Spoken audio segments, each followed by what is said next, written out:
Okay, so for the very first nonfiction signpost, this one should sound common to you. It is contrast and contradictions.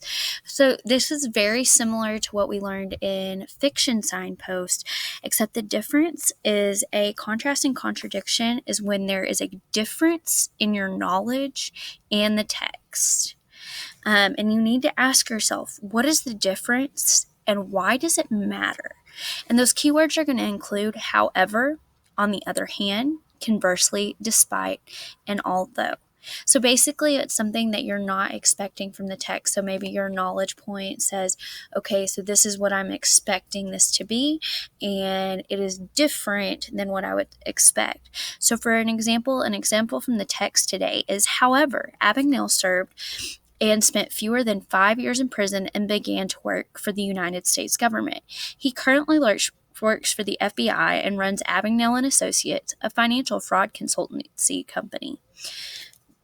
So I'm going to ask myself, why is this different than what I would expect? So if I know that he's a felon that went to all these different places with all of these false identities, I wouldn't expect that he would work for the government. So that's why it's different to me. So on this next slide, what you are going to do is you are going to pull up the text and you're going to highlight an example for contrast and contradiction. So if you want to know where the example is in this photo right here, it says what the example is. So I'm going to pull up my text and I'm going to go in. And so the text example was, however, Abagnale served and spent fewer than 5 years in prison, all that good stuff. So I'm now going to highlight that in orange because that's my example.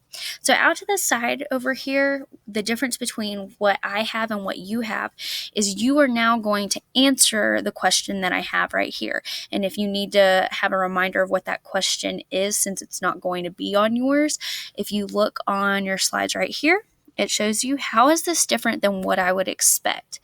Under that, I also left you STEM. So this is not common for people to work for the FBI that went to jail because blah, blah, blah, blah, blah. And this is different than I would expect because of blah, blah, blah, blah, blah. So use that STEM and answer that question. And that is what you're going to do for this second portion. After you have done this second portion, you're going to do the third portion. So you're going to go throughout the entire text and you're going to find one additional example of contrast and contradictions from the text, and you're going to highlight that as orange as well.